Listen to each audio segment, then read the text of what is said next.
We'll get right back to the search for the Malaysia Airlines plane in a few minutes. But first, the vote is in. Crimea one step closer to becoming part of Russia again. President Obama signed an executive order freezing the assets of several Russian officials involved in the Crimean incursion. The list includes members of Russian President Vladimir Putin's staff. Here's part of what the president said a little while ago. As an initial step, I'm authorizing sanctions on Russian officials, entities operating in the arms sector in Russia, and individuals who provide material support to senior officials of the Russian government. And if Russia continues to interfere in Ukraine, we stand ready to impose further sanctions. Back in Crimea, ethnic Russians are celebrating their victory. Nearly 97% of those who voted to break away from Ukraine. Now, all of this still subject to approval by Russia's parliament. President Putin scheduled to address the parliament, by the way, tomorrow. Let's discuss what's going on, the response from the U.S. Joining us is the former United States Ambassador to the United Nations, Bill Richardson. Governor, thanks very much for coming in. Thank you very much, Wolf. All right, so the president is keeping his post-vote promise of sanctions, imposing these sanctions about a dozen people, Ukrainians, Russians, including some top aides to President Putin. He says they were responsible for this military incursion and the Crimea referendum. But if they were responsible, President Putin was totally responsible, but he personally is not on this list for sanctions. Why? Well, what the president is doing, President Obama, is gradual sanctions to see if the Russians pull back. I think that's the correct response.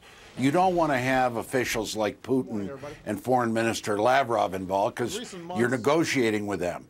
So I think what needs to happen now, Wolf, is followed by the U.S. is serious sanctions by the Europeans, especially Germany, because they have the most economic contact and all kinds of issues with Russia.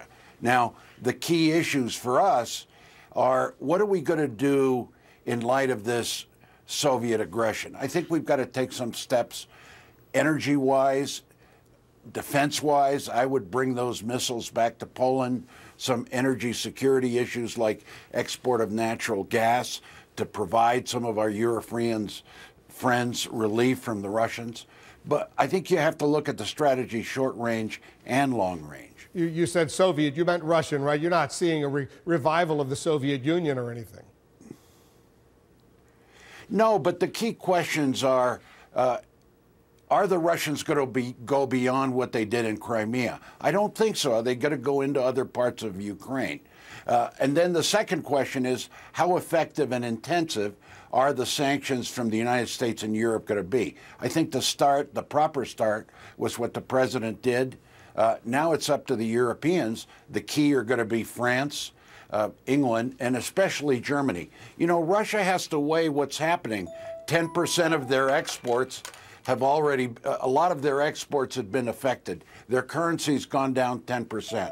So what you're seeing is a number of economic squeezes on Russia already happening. 2 of their pipelines have been disapproved.